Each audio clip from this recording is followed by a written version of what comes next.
First of all, thank you for trying. Thank you for the effort everybody has put in over the last 6 months. Thank you to my fellow co-founders.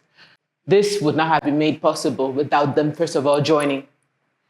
I was burnt out and I had really wanted to just give up on Better BBCam.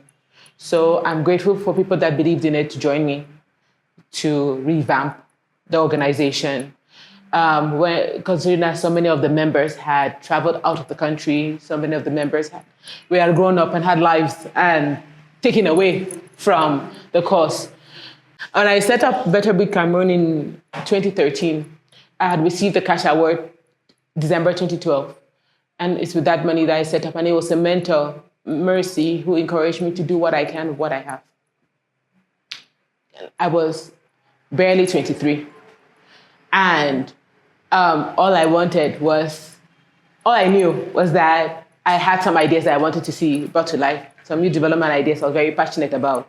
And none of the organizations that I was going to get employment were doing that work or were interested in doing that work. So I thought to do what I could with what I had.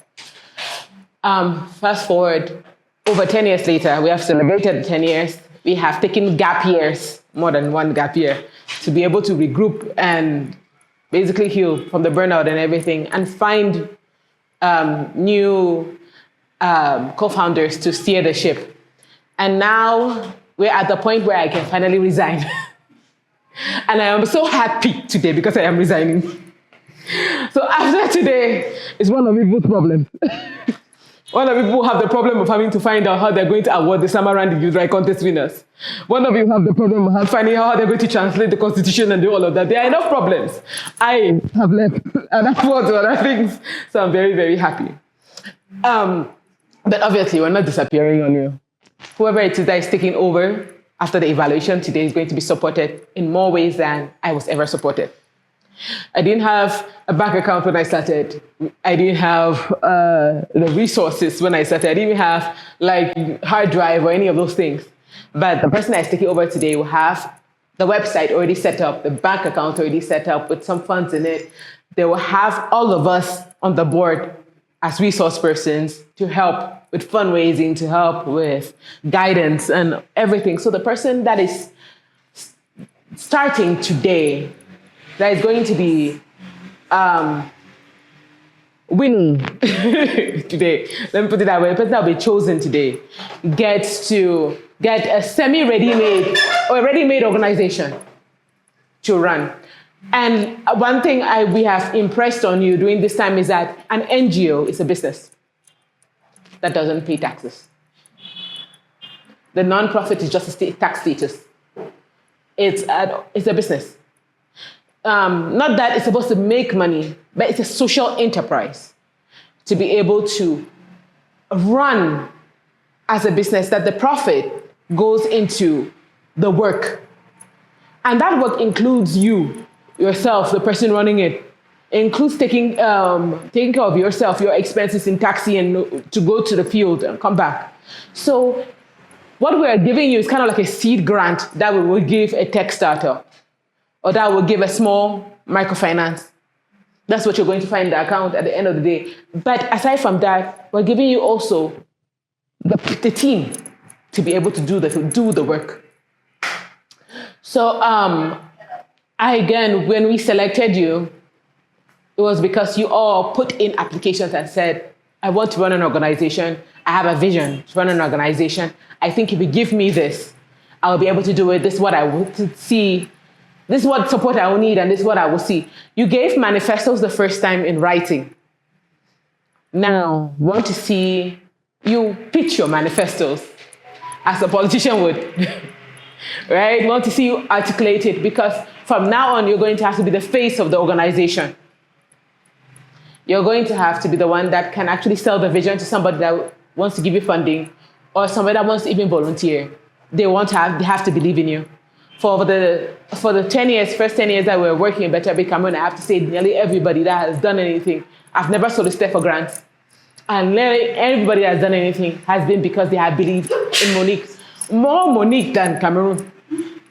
If they're like, okay, this person really believes in this, let's just encourage them. So at least there should be one good thing in Cameroon. Even if it's that little thing, but they're giving. So they're supporting. So again, we want to hear you articulate your vision today. Your evaluation, as we have said, is going to be in 5 parts. That's we're going to discuss, first of all, can I have the guide? At the end of today, we will know who the new executive coordinator of Better Baby is, and we will hand that person over the stamp and all the wahala. Then tomorrow, we will have our team dinner, team lunch, and some tourism, hopefully. So some bonding time, so we get to know each other before we disperse. On Monday, whoever has been selected has to meet with us in a private meeting at my place. And we will then have a strategic meeting to plan continuously what's going to happen, how they're going to go forward. Okay? So that's the program. Again, I started with a thank you. Thank you because I get to resign. Thank God because I get to resign. But also thank you because it's good to see that I think there are certain things that we can only do in our 20s. There are certain things that you can only do when you're younger, when you still have hope. When life has not yet beaten you well. So there are certain things that you can only do with your youthful vigor. And I think that's a power that you should tap. You shouldn't think that because, oh, I'm young or I don't have. That's actually the energy that you have now. I did not have that. I did not have the resources, but I did more in my 20s than I am doing now. And it's because of what I did then that I'm able to enjoy relatively now. Because I taught myself how to do graphic design, taught myself how to do project management, so those skills that I was teaching myself on the field, the experience I was gaining, I can now say, if I want to be employed elsewhere, I can be. But it's Better Be Cameroon that enabled me to do that. And I was working for free.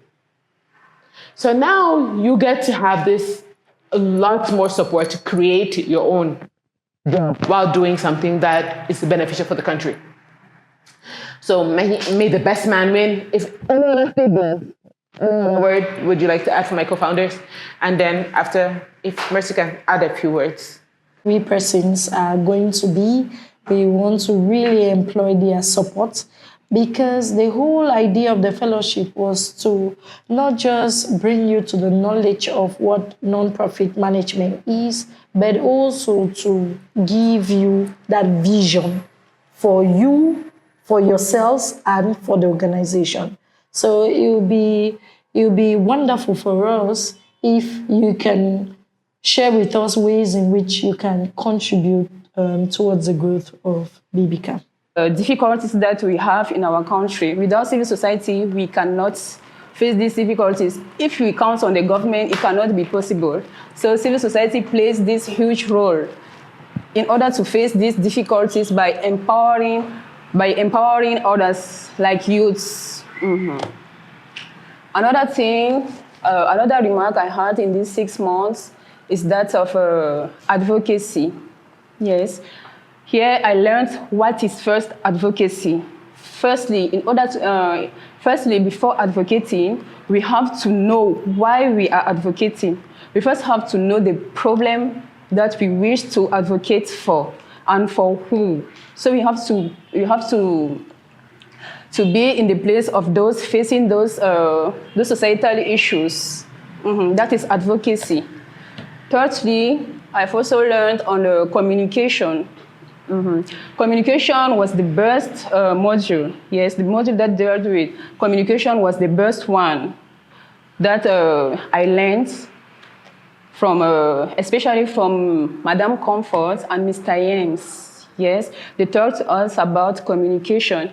If we don't communicate, we cannot make impacts. So communication is the heart of. Communication helps us in order to produce an impact on what we want. Before communicating too, we have to know our audience. If you don't know our audience, so how are we going to communicate? We first have to know our audience and use simple language, straightforward language, in order to face our audience. Yes, that's it about communication. But I thank God because during this fellowship, we really worked on handwriting and appreciated the class that we did with Dr. Anne. where she taught us about plan writing. She taught us about resource mobilization. I learned that resource mobilization is not just you. It's not just money that you gather, but there are equally people or human that you can have as resources. They are equally materials that you can have as resources. So resources is not all about the money. Resources can be people, or resources can be material, depending on how you see things, depending on your project that you're looking for. There's also another module that really marked me, and this other module is skill building. So I learned what was a skill. A skill is that ability the ability that you can have to gain other knowledge rather than maybe school or what you are focusing on doing. And equally learned that you can help you can invest in skill building. You can build somebody or trigger that person to invest himself in skill building. And this was really interesting. And also the last module that we did, the module 6, the last class we did, sorry. That was a great share. Engaged, they are equally going to engage with you. So when I thought about it, I said, this might be a good idea. But apart from that, being present on social media, but when we are applying something on the field or maybe a project on the field, we should make our presence felt in the town by moving to all the different localities that we can move to have the visibility that is necessary to have. So that is what I think I'm going to do. Thank you. You want to join us this way?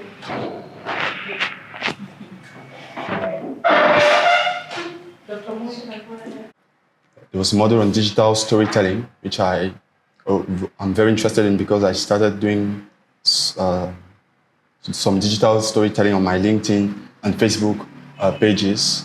I was also interested by the module on life skills for youth development, and also the first module on civil society and the non-profit sector, because it was like an introduction for what civil society organizations are, what is their contribution to the society and their impact as a whole. So for the introduction to CSOs, one of the things that stuck with me is that CSOs are not necessarily the most powerful sector of the society, but their power lies in the fact that they are able to influence those who have the power, who have the resources, in order to bring about change. So that's one sentence that the instructor that day said that stuck with me to this day.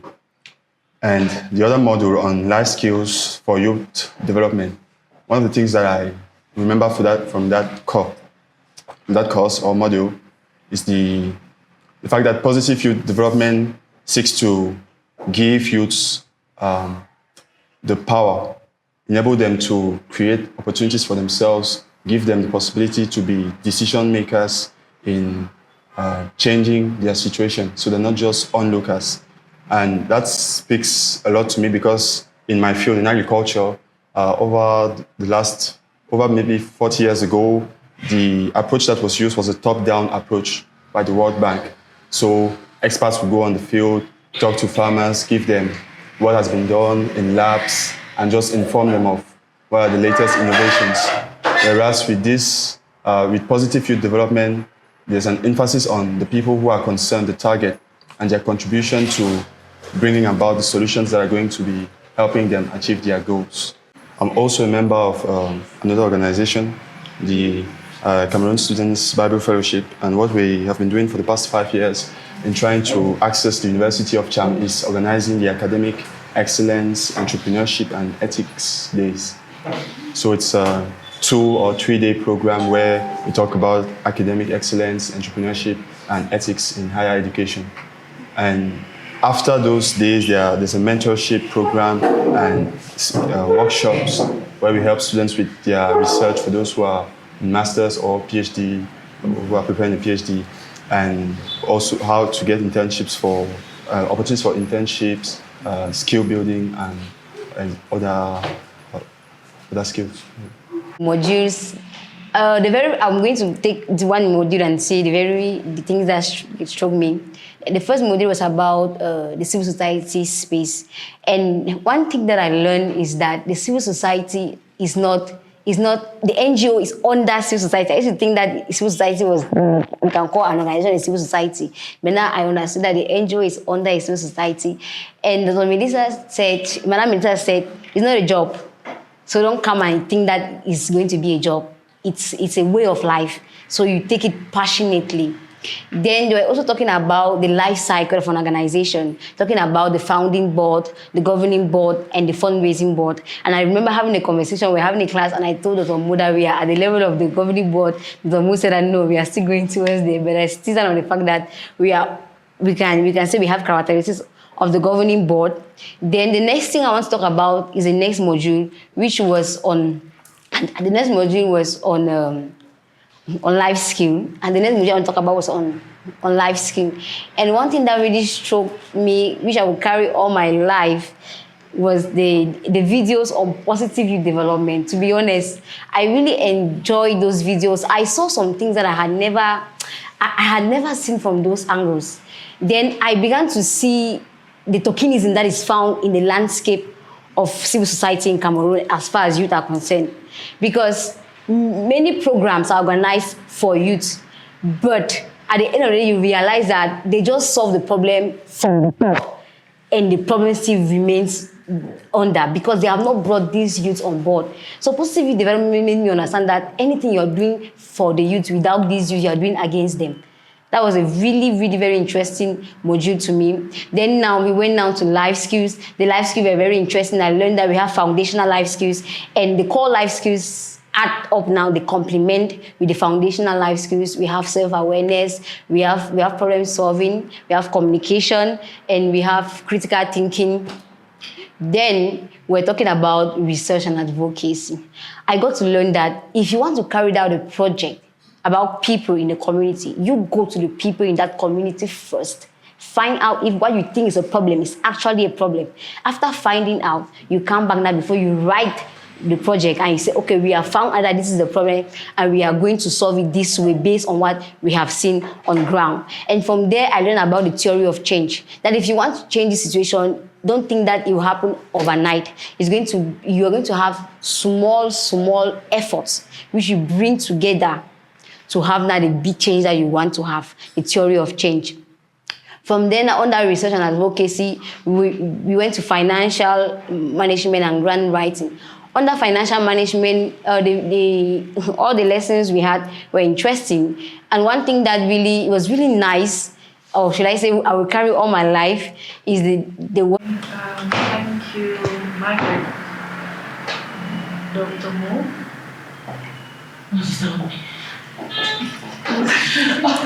Because you are sitting by Margaret. Stop it. Okay. Dr. Empowering me to stay in Cameroon, not just telling me to stay in Cameroon, but it's empowering me to stay in Cameroon and build it because this is home. Yeah. Okay, the last one. So, if now you saw an opportunity, this is like a really great opportunity from a funder, you saw a funding opportunity, what would you consider? Like, what would you bring together in order to make sure that you actually have that funding? What do you think you would have told us to add on the program? Okay, I would have proposed that we add an in-depth lesson on, the use of Canva or graphic designing. Because sometimes I found myself, I want to try this thing. I wanted to start from scratch. Before until Lorraine told us that you must not start from scratch, just learn from the template before I learned, because I struggled before I could even come up with something from scratch, and it did not make sense until Lorraine told us that we can just take the template. So if it was included in the lessons, it would have been really, really, really helpful. Okay, so that's the only lesson you would have had. Yeah, that's Is there any me. advice you would have given yourself? Okay, advice I would have given myself. The advice I would have given myself on that day was to really focus and learn more on the theory of change. Because along the line, I noticed that everything we're talking about is based on the theory of change. So on that day, I heard about it, though it was kind of like, it was new to me. So it was too much to handle on that day, on that single day. So I would advise myself to go there and focus more, although I learned it. Because as I noticed that I had a gap, I was really focused on it throughout the 6 months. All right. My third question here is, considering the fact that you are currently based in Bamenda, and most of your experience has been in the Northwest region, right? Mm-hmm. Now, Pacific Cameroon, one of the things I, as outgoing executive coordinator, had mentioned that was my weakness in running the organization was that I waited too long to reach out to Francophone regions. And there is that weakness in these other areas that has been recognized. I want to know, you made mention of something when you were giving your rundown. You said that when you want to help a community, you have to go to that community, right? And find out what their problems are. Now you are well aware of the problems of one community, one region. Mm-hmm. How are you going to potentially address the other problem of the other regions? How would you do that if you were selected? Okay, given the fact that I'm based in the Northwest region, and I was already suggesting the fact that we can send out a call for application for volunteers to accommodate for something like that. We'll make it open to both the English-speaking people and the French-speaking people in a way that we can have volunteers even for Mara, such that if you want to carry out a research, we've already established a team there. So if you are going to Mara today to carry out a research about a project, we know that we have this team of volunteers up that way who will show us around, and then we'll go down to maybe the community leaders, we take authorization and everything before we carry out the research. That's... All right, my final question will be what I asked you now. Tell me 3 policies that are there and one that should be there that isn't. Okay, the first policy that I remember there is on membership. It talks about it says membership is open. There are different kinds of membership. We have individual membership that is available for students. They have annual dues. So that one is the next policy. Yes, we have students. Then another kind of membership is institutional membership. Membership is for schools, institutions who want to register under Better Brick and Moon. Those are the 2 I remember. There's another one I cannot really remember. That's one policy. The next policy now is with regard to the responsibilities of these members once they are into the fellowship, into the organization. The third one, I cannot really lay my hand on it. But if youth in Cameroon are interested, and when you're a young person under 30, I'm sure all of you are under 30, you can still afford to, in quote, catch cruise, because there are people that are responsible for you. You still have an aunt you can call. You still have a mentor you can reach out to. You still have someone that you can write. Even, I mean, there are people, I'm sure Dr. Mo receives random messages. I wake up and there's a youth that is writing to me to say, Auntie Komi, please, can you check my CV? Someone I've never met. When you're young, you have this privilege that help can be available. But once you start growing older, not only is that help not readily available, but you discover that there is no one else coming to help you, and that you have to help yourself. And I think that is where we are in Cameroon. And many people are not interested because somehow we're still thinking that international organizations will fund our projects. I can get a scholarship and go and study. So many young people are planning based on a savior is coming. A savior will exist. And then you get to a point where you discover that we are the saviors. I think that is the awakening I am getting at this age, that honestly, we are the ones that people are looking up to now. We are the ones that need to create solutions. And if you're somebody who thinks too deeply, like Dr. Mo, she thinks too deeply, she can lose sleep over Cameroon. Yes, literally. Yes. I mean, coming here, there were potholes, right? The average Cameroonian will go through these potholes, go home and sleep. I go through the potholes, I go home and I'm angry. My day is ruined, like, we cannot afford to live. I'm worried. We cannot afford to live like this. So there are youths that see the problems and they can sleep. Some of us lose sleep, literally. And because this is the only country we have. I don't know about those who have dual nationality, but for now, this is the only country that I have. Maybe I'll have 2 or 3 in future, but right now, this is the only country. And so I lose sleep over Cameroon. I worry for the youth. I really do. And I'm happy that there are young people like you who have decided to take this fellowship and think about solutions. Because if more people thought deeply about our problems and what we can do to change, I think that there would have been some progress. Because how can we just live like this? How can you wake up on a Saturday? Today I had to wear a different dress because there's no ANU. I had no power. But how is this even normal? Right? How is it normal that there's power cuts every day?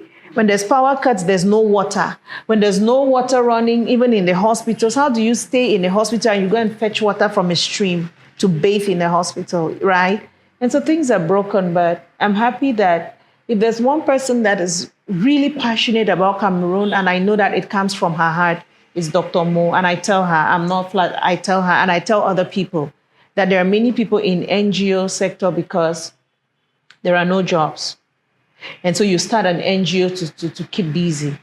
And when you start an NGO because you want to keep busy and you don't have a job, then you'll be looking at money from your NGO. Then it's not sustainable. But when you have someone who's created something like this out of passion, I have hope.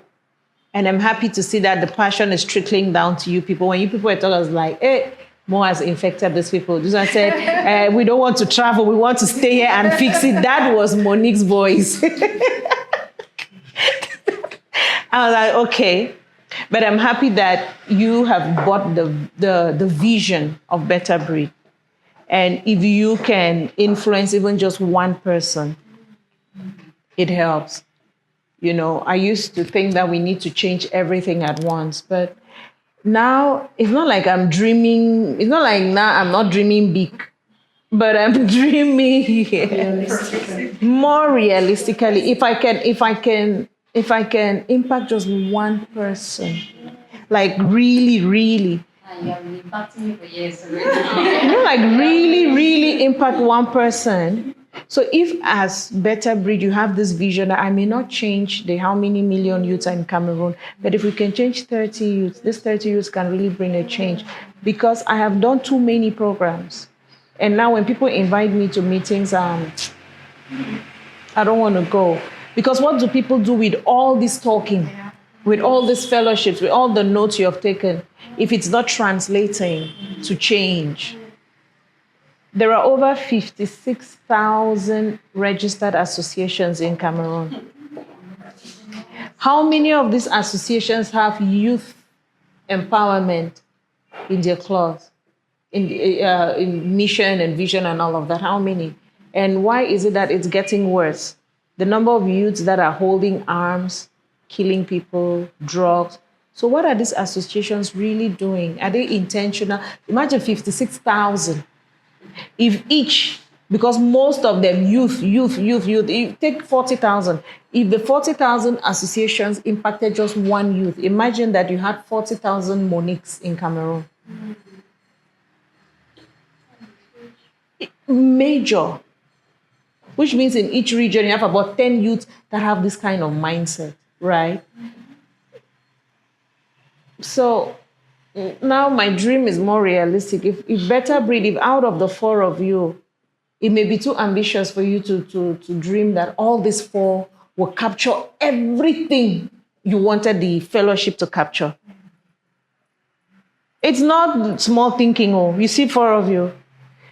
If 1 or 2 really capture everything, you've succeeded. If all the 4 don't capture, you have not. So I want you to be that one, that after 5 years, you can say, I put in 6 months somewhere and this is the fruit of it. That will be my encouragement. So this notes that you put in your compass, really go back and make sure that if you're saying, oh, this session touched me, Michael Jackson's music touched me, but it didn't impact my life. So there's something about if someone is a charismatic talker, they will inspire you with their speech.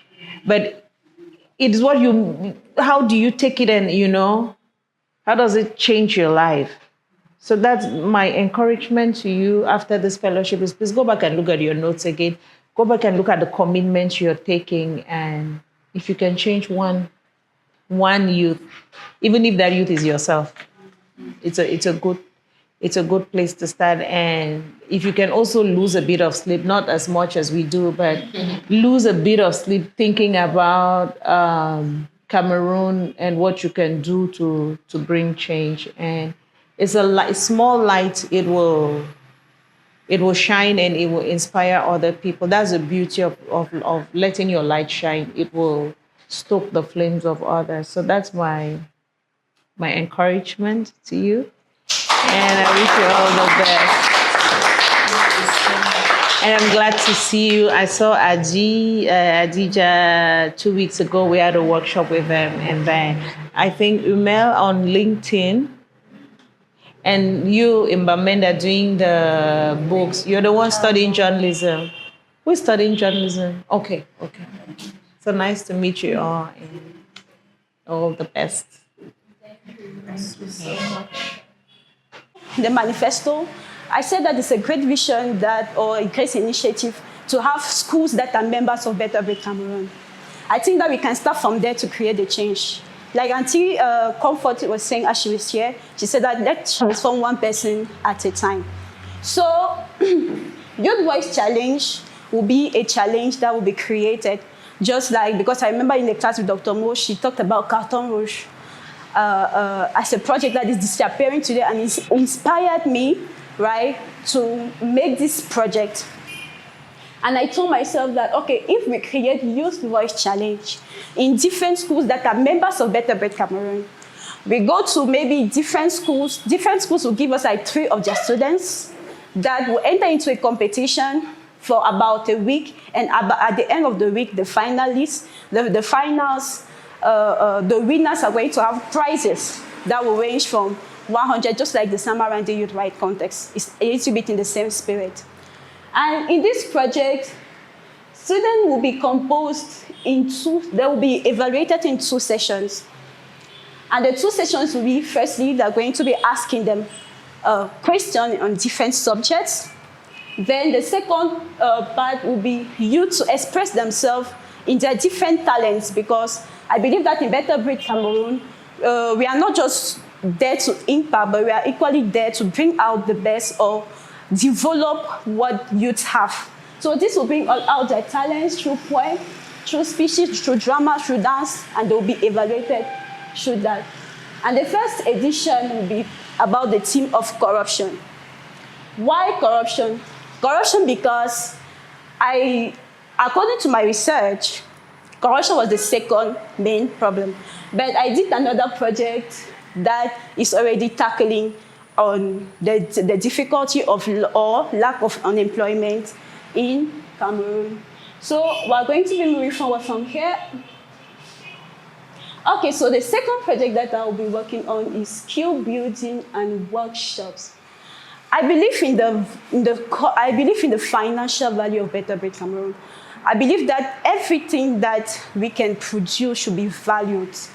I believe in African philanthropy and sustainability.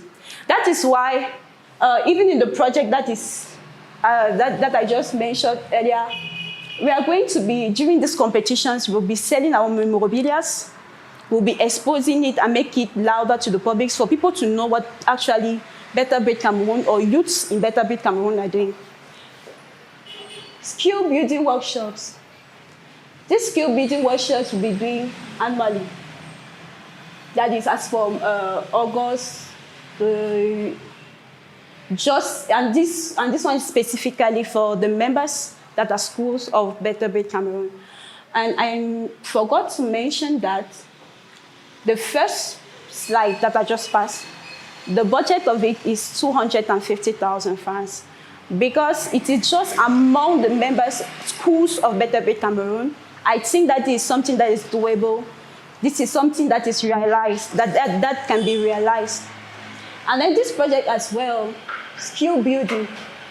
I am planning that this project will be forming and training young people or students that are members of Better Breed Cameroon to learn something with their hands. That is through soaps, or maybe the fabrication of soaps, or maybe the fabrication of bags. And the first edition, I would like it to be crafting bags, earrings, jewelries, that if these people or if the young people that want to get it or industrialize it, we can buy it from them and equally see and community-driven change. So this fellowship transformed me and how I am ready to give back what I have received from Better Breed Cameroon. My leadership philosophy. Leadership to me, like I said once, to me it is about serving others, empowering them, and fostering a collaborative environment. So I believe in inclusive, transparent, and strategic leadership that uplifts youths' voices and drives sustainable impacts. Leadership to me is not different from participants, yes, so we are at the same level. My vision for BBCam 2.0, a dynamic, youth-led, non-profit organization. Firstly, we have to reach underserved communities. Yes, we have communities in this our country that are being underserved, that are being rejected, that are being not considered. Offers inclusive grassroots programs, becomes a national model for sustainable youth leadership, as I said. So we have to be inclusive. It has to include the 10 regions of Cameroon. Key ideas and initiatives. Launch a youth champions program to identify and mentor grassroots leaders. We also have to strengthen partnership with local NGOs and public institutions. We must not have to work alone, but we have to work with other institutions, the government, yes, or other foundations, CSOs. Furthermore, we have to introduce an annual youth policy lab. Yes, this is a platform where youth come together to learn about policy making, develop leadership skills, and engage in civic education. All this is not being taught in school, so we have to teach them these skills. The strategic direction. We have to expand our reach to every corner of Cameroon, like I said. Amplify impact through digital advocacy and storytelling. We have to use storytelling as we had in our last class. Storytelling is what represents you. Yes, that's it. We have to present ourselves by storytelling. Equally, we have to diversify funding streams through grants, writing, and social enterprise models. We must not only ask funding to one person or one organization or funders. In fact, funders, we have to diversify these funding streams. Okay, now the support I will need to succeed. Continued guidance from the BBCam board. Yes, as Dr. Monique said at the beginning, if they choose one person one person as a leader of this organization, they're not going to abandon that person. They're going to continue with that person. Funding for new flagship projects, capacity building, training for the youth. We have to train these youths. And they said they wanted me to teach them just for pleasure. So as I was teaching them, I realized that I cannot teach one person at a time. Why don't I just gather these people and teach them at once? So that's how I created the literary touch. The literary touch, literary like more of you have to do words, literature, and everything. It speaks a story of us being able to use creative words to touch the lives of people in a deeper way. So that's the idea behind the literary touch. So my target population are university students. University students, and the age is from 15 to 28, and the classes we have from year 1 to the final year of the first degree, and then we have now at master's level year 1, year 2, that's all we end there. Because I'm saying this because these are the population that I have dealt with already, so I know that this is the population that I can handle. Also, with regards to the project, I realized that, let me go to the, I realized that if I can train these youths, they'll be able to take over, maybe train other people, because I was trained, and I am able to train other people too. So if I train them, they too maybe can train other people and actively get involved, because I have been using now storytelling and spoken word as an advocacy tool. I am now invited to trainings as a facilitator on storytelling for advocacy. I was at the training yesterday. I spoke about storytelling for advocacy. So I feel like if I can train more people, they too can train more people. And that's how I built my idea about this project, Art for Advocacy. The next aspect of the project is debate. So I have 2 art aspects here. The first one is the spoken word, which I have done under the literary touch, and then the next one is debate. Debate, I did it under the University of Bamenda Debate Club. I joined the University of Bamenda Debate Club in 2021, and as I was trained, I in turn trained other people over the years. I have trained over 150 youth from the University of Bamenda Debate Club. And from there, the university has noticed us in a way that there is never an occasion on campus with lecturers, even professors from different universities who come and sit, and they call us to come and debate on topical issues, because they believe that debate is a very important aspect of life. So now I'm thinking, if I've been able to train these youths at the level of the university, why can't I now join spoken word and debate and be able to train more youths who can be able to involve not only at the level of the university, but at the level of the nation. So that's the objective and the expected outcome. The expected outcome is that I'll be able to train these youths to leverage youth between 15 to, that should be 28, on leveraging spoken word and debate in advocacy. Scope and selection of beneficiaries.